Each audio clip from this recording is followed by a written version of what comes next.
So what I'm going to go through tonight is the overall sort of path to making life multiplanetary. So we're doing a lot of good things at SpaceX. I mean, Starlink is incredible, providing connectivity throughout the world, and also, paying for a lot of what we're doing here. And Falcon 9 is the primary launch vehicle for Earth, just doing more non-SpaceX launches than anything else. And but Starship is Starship is the first design of a rocket that is actually capable of making life multiplanetary, where success is one of the possible outcomes. No rocket before this has had the potential to extend life to another planet. And I'll sort of wax esoteric here for a minute, because this may sound sort of unusual, but when you think about the question of where are the aliens, which I get asked a lot, this is like the Fermi paradox. Where are the aliens? And I've not seen any evidence that there are aliens on Earth. A lot of people think there are aliens on Earth, and I'm like, great, I'd like to meet one. For a while there, when I was getting my green card and everything, it said alien registration card. I'm like, okay. But this question of where are the aliens is, I think, a very profound one, because I'm aware of no evidence of aliens whatsoever, which means that I think we're probably alone. And if you look at the history of Earth, like how long has Earth been around? Assuming that physics is correct, the universe is about 13.8 billion years old. Earth is about 4.5 billion years old. When you think about how old is civilization, I think the right measuring point for civilization, in my view, or a good measuring point, would be the advent of writing. So the first writing is generally considered to be the ancient Sumerians. Where are they now? They died out. But about 5,500 years ago, it was archaic pre-cuneiform. In fact, I suggest it's like an interesting rabbit hole to read about the history of writing. So if you consider, say, like, okay, civilization, I think if you don't have writing, you kind of need writing for civilization. So it's only been around for like a little over 5,000 years out of 4.5 billion years that Earth has been around, and the 13.8 billion years of the universe. So all of human civilization is basically the blink of an eye. It's like just a fraction. It's nothing. And I think that probably means that consciousness is incredibly rare, and perhaps fleeting. It may not last for very long. Because otherwise I think we would have seen aliens, some kind of sign of aliens. I think the most likely explanation is that consciousness is so rare that does that consciousness actually extend to another planet? Does that consciousness extend to another star system? I mean, ultimately, if we're able to become a spacefaring civilization, a multi-planet species, and ultimately a multi-stellar species, and go out there and explore all these star systems, I think we may find that there are many long-dead one-planet civilizations. And as you've heard me say before, we don't want to be one of those lame one-planet civilizations. I mean, we want to be a multi-planet civilization, ultimately be a multi-stellar civilization, be out there among the stars. Like, make science fiction not fiction forever. Kind of make Star Trek real. So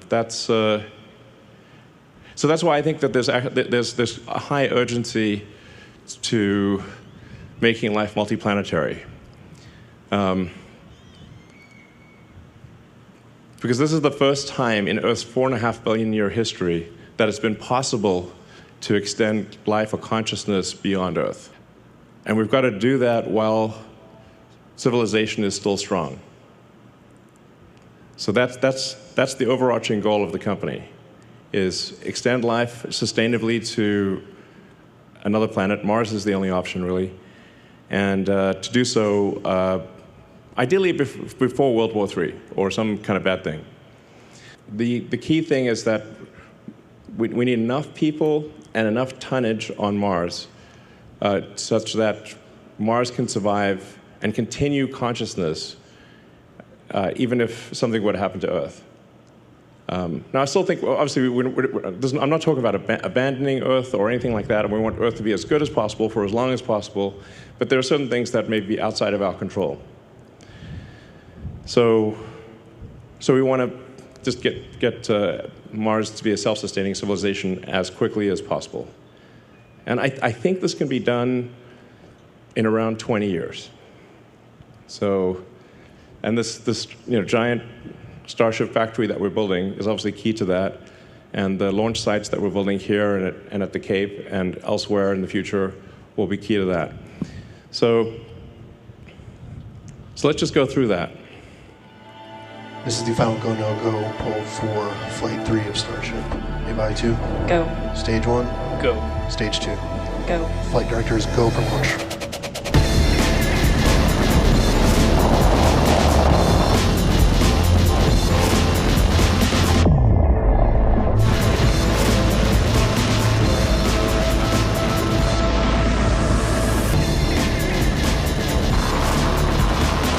We have liftoff.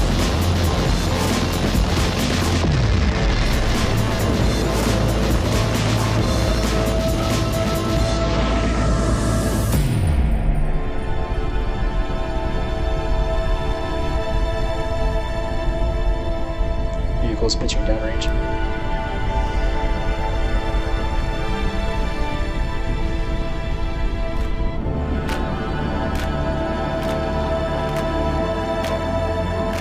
Execute.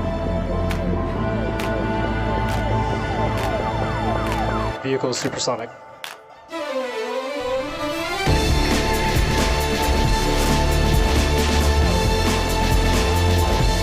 State separation.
Congratulations, guys. You did that. That's insane. I mean, it looks like CGI. I mean, it's hard to believe that that is unfiltered video. That's just the actual what the camera saw. No filters, no nothing. That's actually what the camera saw, which is insane. So, you're doing incredible work that I think almost no one thought would actually happen. So it's wild that this strange spot, we're basically on a sand spit by the Rio Grande, near the beach. And that is actually the gateway to Mars. Has to be like, if this was a movie, you'd be like, no way. Come on. Too implausible, but it's real. And it's due to you guys. Congratulations.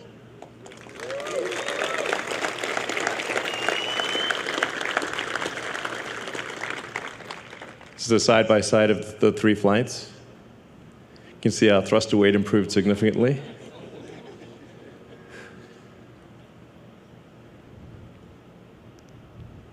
So we've made tremendous progress from Flight 1 to Flight 2 to Flight 3.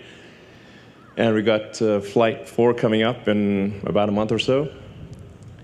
And with Flight 4, we should, if we get, if fate smiles upon us, we'll get through the high heating regime and smash into the ocean at a controlled spot. And then hopefully be able to also do this with the booster, land on essentially a virtual tower. If the landing on the virtual tower with the booster works, then we will actually try with Flight 5 to come back and land on the tower. Yeah.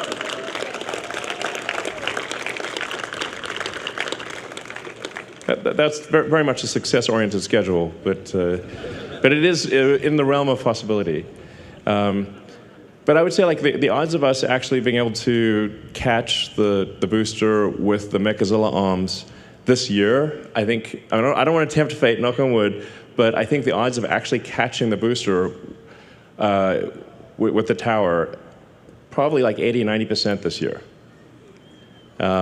Which is insane. Like, actually, when we first talked about it, it sounded so batshit crazy. We're going to have a giant, it's like literally bigger than Mechazilla from this movie. That you'd catch like the biggest flying object ever made with mechanical arms out of the air. But we're going to do it. So, yeah. It may not work, necessarily the first time, but it will work. So really, Starship is really the key to making life multiplanetary and preserving the light of consciousness. That's what it's all about. And it may end up being the most important thing that we ever do. I think that like the light of consciousness is like this tiny candle in a vast darkness, and that candle has only been lit for a very short time, and it could easily go out. So we obviously want to preserve the tiny light of consciousness on Earth, but extend it to Mars, and then ultimately to the rest of the solar system, and then start going to other star systems. And I mean, I won't be alive to see that, but unless I'm like frozen or something, I don't know. But I think at some point we will discover many civilizations that maybe lasted 1 million years, or 2 million years, or 10 million years. But a civilization that lasted 1 million years, which would be, vastly longer than our civilization has lasted. I mean, that's only the third decimal point, so like 13.8 billion something years.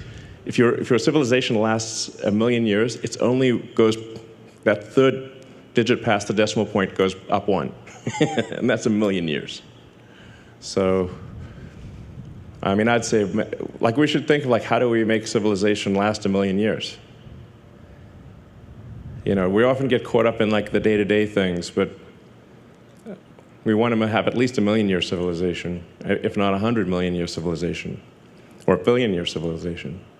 So, absolutely crucial to that goal is becoming a multi-planet species. People often ask why Mars. Well, there's not a lot of options, frankly.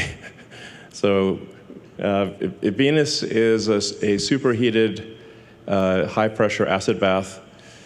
So, not what you don't want to go to Venus. And then the Moon is close, but it doesn't have an atmosphere. The gravity is only 1/6 that of Earth, and it's missing a lot of key resources. So.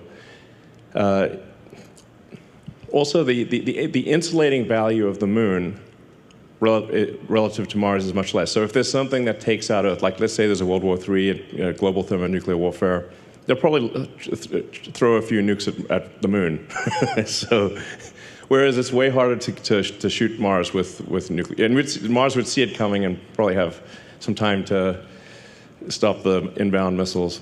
So the value of Mars, the difficult or the distance and time required to get to Mars actually has an insulating benefit for the continuation of consciousness, even if there's something terrible happens on Earth. And then once we go beyond Mars, there's some asteroids like Ceres, some of the moons of Jupiter. Starship would ultimately be capable of reaching anywhere in the solar system. And then we'll need something, a new level of technology to go to other star systems. But if we can't at least get to Mars, then other star systems are hopeless. I mean, it's a fixer-upper of a planet. Okay, it needs some work, but it is. It's really the only option for becoming multiplanetary. And long term, we can warm up Mars, and we can densify the atmosphere, and there'd be a liquid ocean on about 40% of the surface. So we could make it an Earth-like planet long term. So let's see.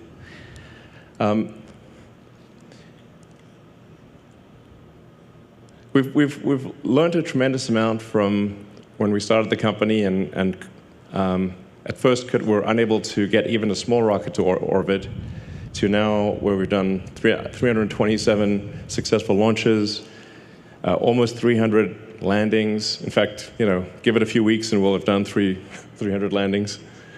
261 reflights. So, many times I was told that reusability was impossible, and even if you did it, there would be no point because nobody would want to fly rockets that much. But now we routinely fly and land the booster, and we recover the fairing. So we've learned a tremendous amount from the Falcon program that is then feeding into the Starship program. And Falcon and Starlink are what obviously keep the company going. So I'd just like to give a hand to the Falcon team for the incredible work that they're doing.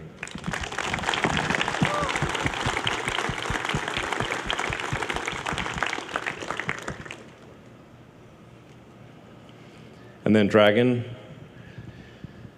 Wow, 45 launches of Dragon. It's amazing.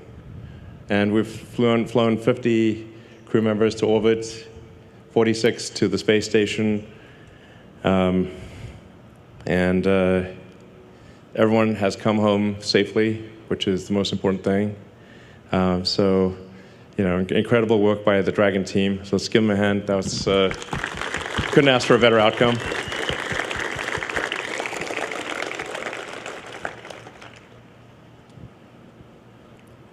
And Starlink, actually, if you look at the sort of the plot of all the satellites going around Earth, this look kind of scary, actually. But there's 6,000 satellites in operation, over 6,000, and 10,000 lasers, almost 3 million customers. So Starlink is doing a lot of good for people on Earth who either don't have internet access or it's very expensive, and so it's doing a lot of good, on Earth.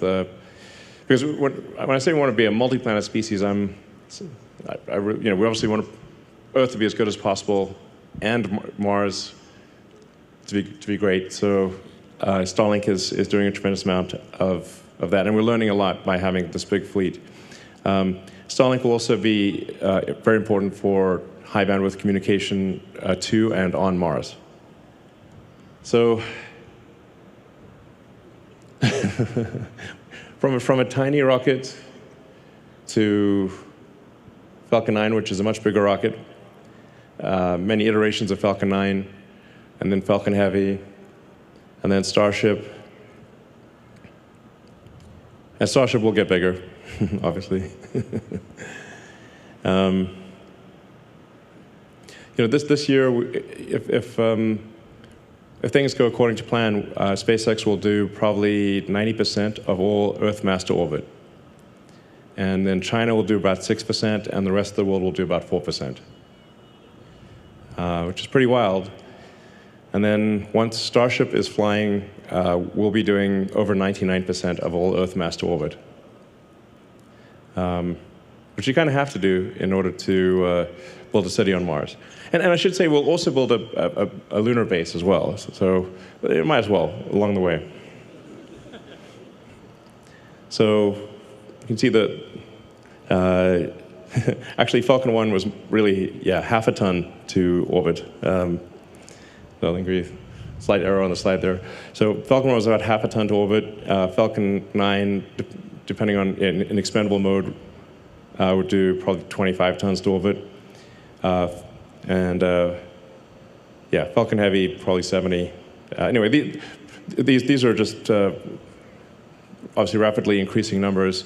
And Starship in its final configuration or its final form will probably do well over 200 tons to orbit with full reusability, and be able to fly multiple times a day. So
I'm pretty confident we will achieve that this year.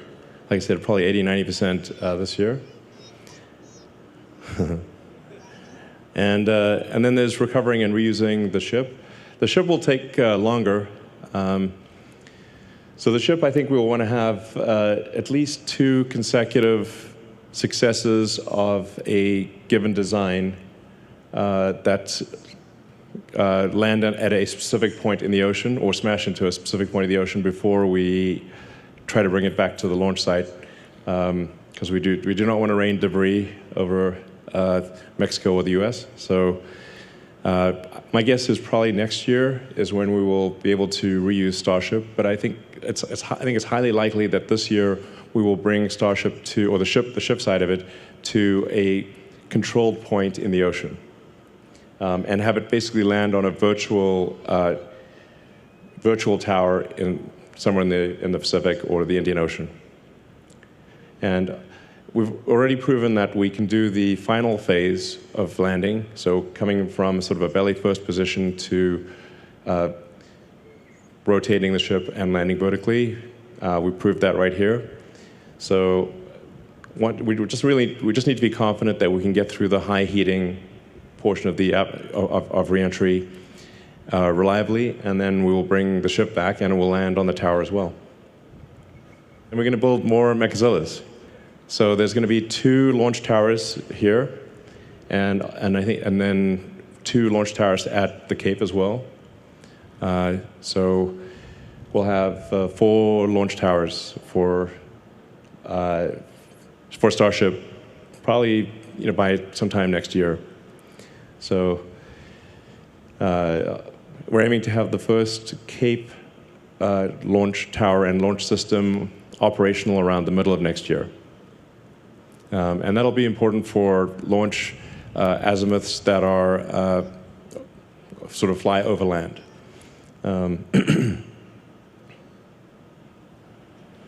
So I think what we should probably expect is that we do the kind of the development launches here, test anything new here, build the rockets, and then probably most of the operational launches would be from the Cape.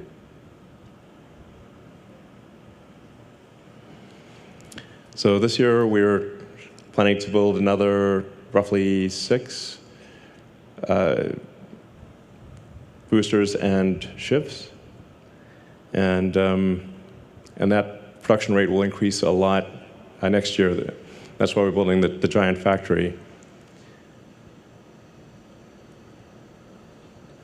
Ultimately, we'll need to build a lot more ships than boosters, especially for Mars, because it's you'll actually want to use the ship, take apart the ship and use it for raw materials on Mars, because the ship materials will be so valuable.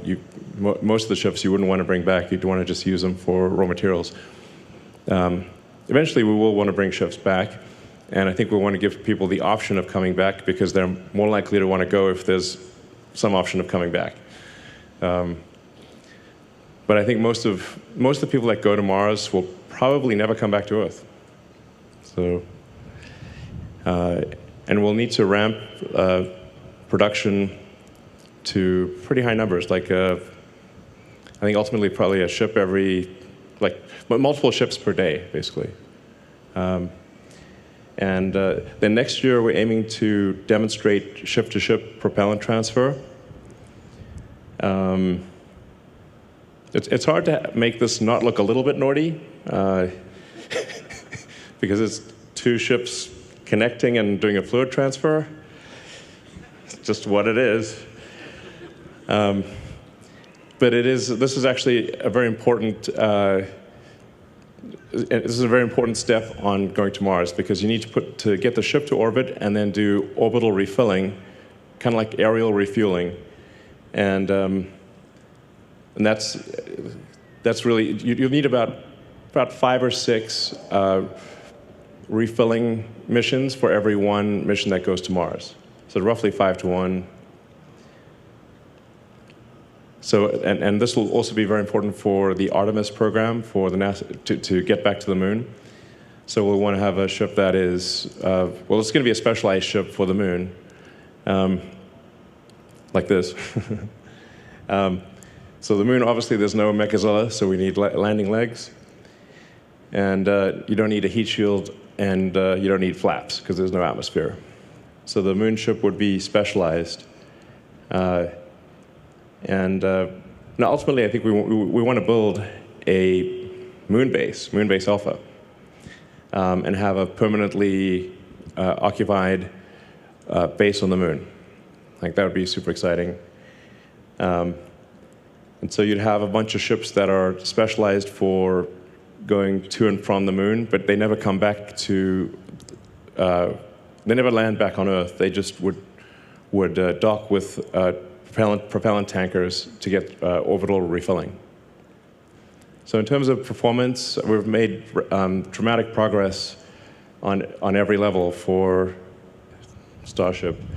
It's remarkable that you can see the Raptor engines and how it has evolved from,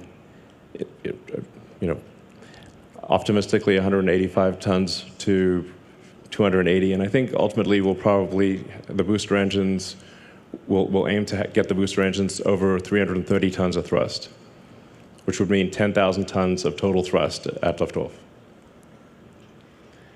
So, and then the Raptor 3 also will not need a heat shield. So Raptor 3 looks very simple, and it is actually simplified in a lot of ways. But a lot of the complexity is hidden because we have integral cooling channels in many parts of the engine that don't exist in Raptor 2. So in order to not have a heat shield, it has to be very resilient. But that is actually what Raptor 3 would look like. Raptor 3 looks like it's missing a bunch of parts. But actually, those parts have either been deleted or they've been integrated into the system, and like I said, with integral cooling channels. And where you need secondary plumbing, the secondary plumbing has also been integrated into the pump and into the chamber jacket, and so it's much simpler. Well, it's actually extremely difficult to build Raptor 3, but but it will be easy to integrate and will have higher performance and lower total mass, and be more reliable. So.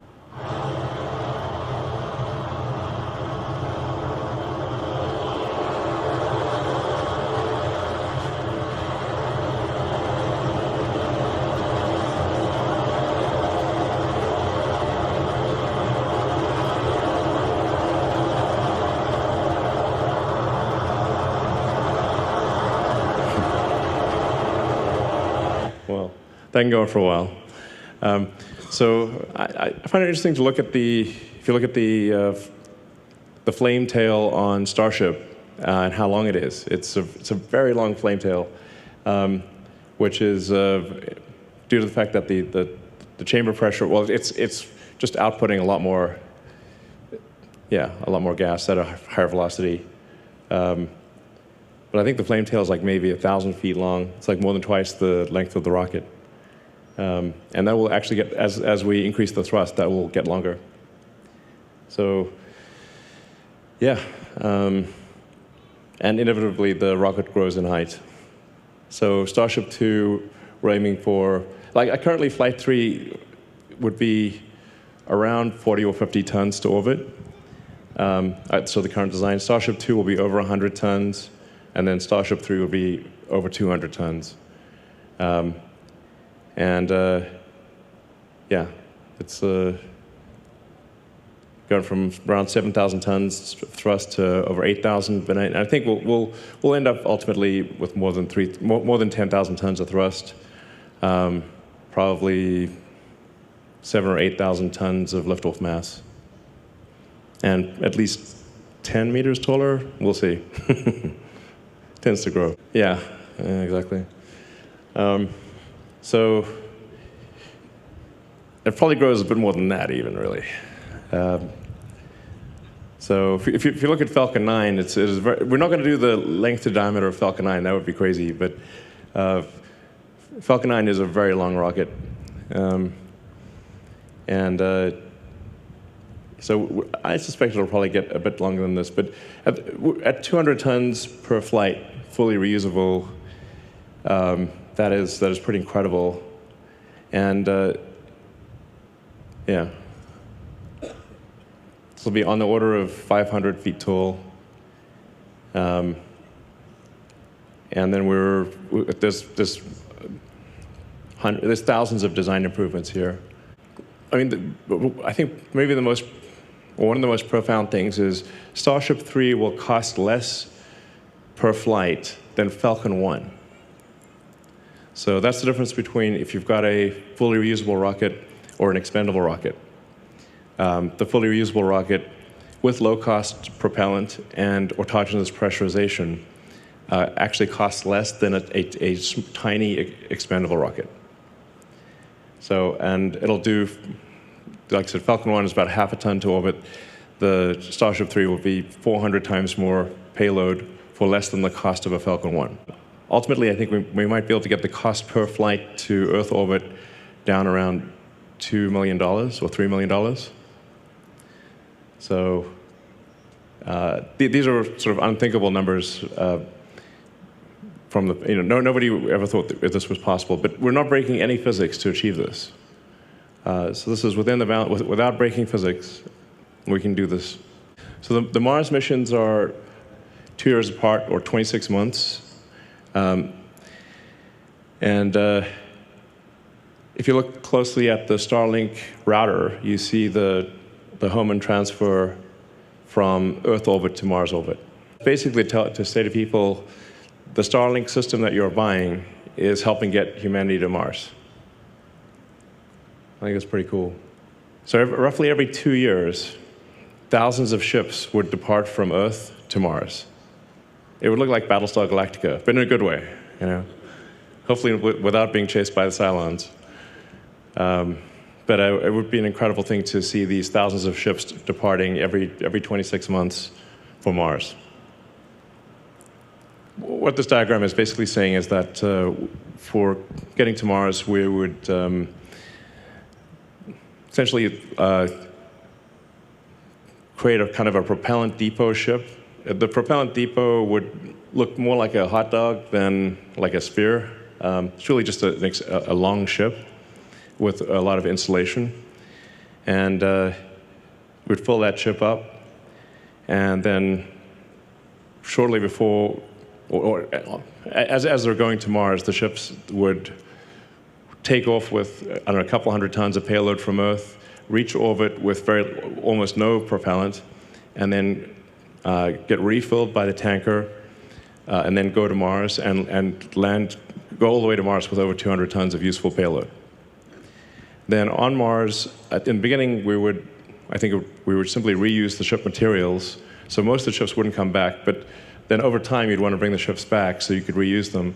And for that, we would need to create methane, CH4, and oxygen, O2 on Mars, which you can do with H2O and CO2. So the atmosphere is CO2, and there's plenty of water ice, H2O.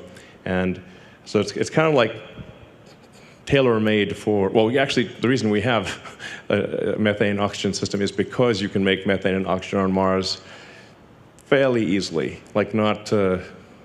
It's not a total walk in the park, but the ingredients are readily available to create methane and oxygen on Mars. So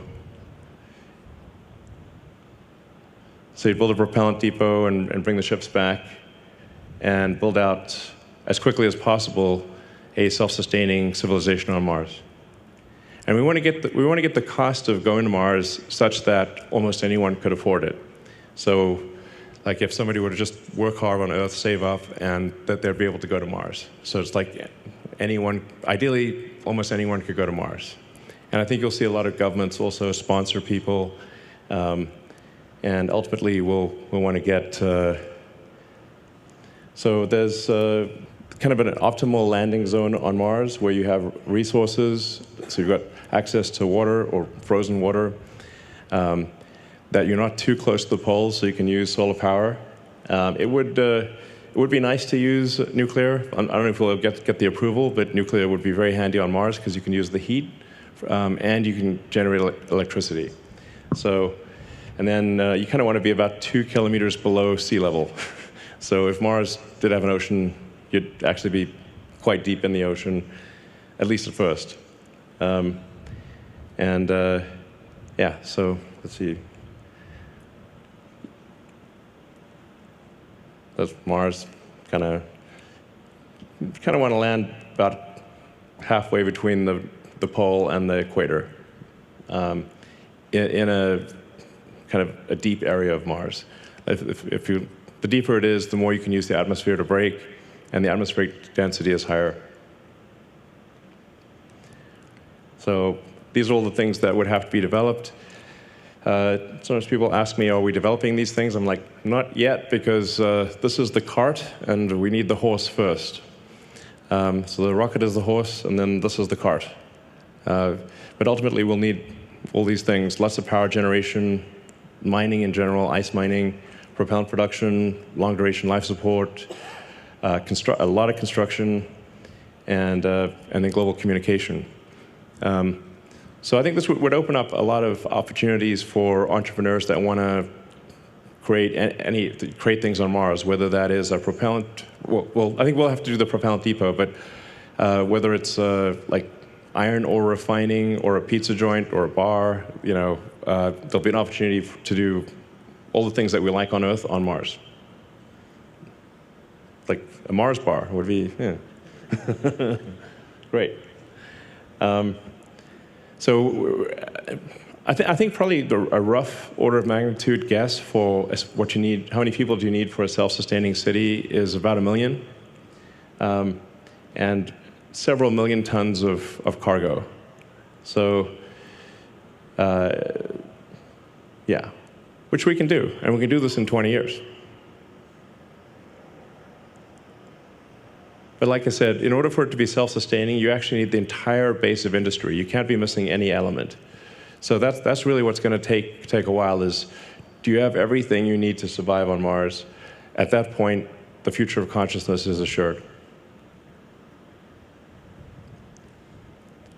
So if you do 10 launches a day at 200 tons per launch, 1.5 million tons to LEO per opportunity, you net that out to 250,000 tons to Mars per opportunity. So that means you can get to 1 million tons in about 8 years, since the opportunities are 2 years apart.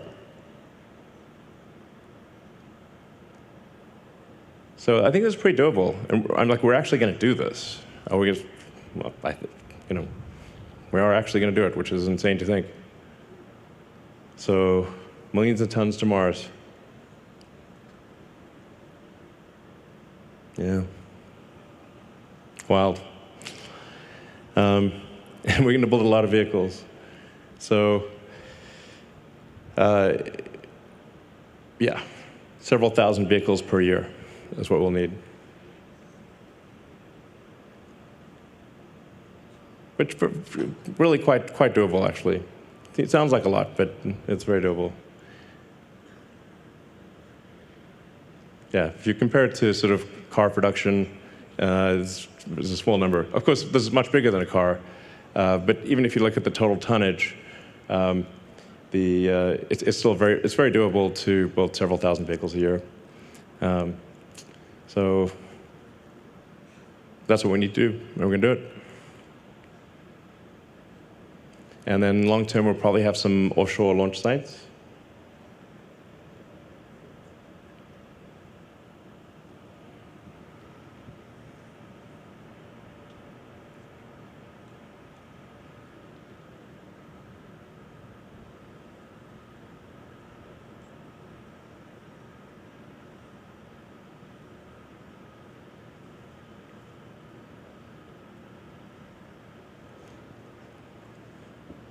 You can just imagine all of these starships waiting in orbit for the planets to align, and then this gigantic Starfleet taking off from Mars.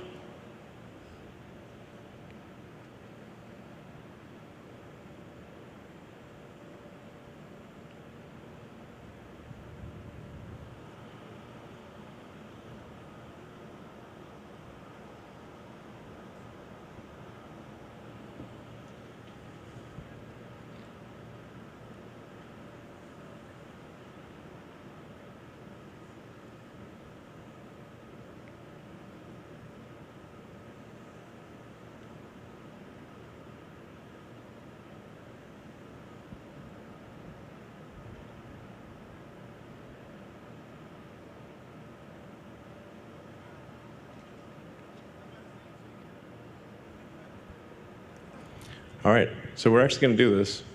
When you think about where this started out, this was literally just like a sandbar where we're standing right now. And now look at what we've done here. And we've gotten 3 flights off of Starship, and we've got a fourth one coming up. And we're building a gigantic factory that will be able to output a massive number of ships. So it's surreal, but it's real.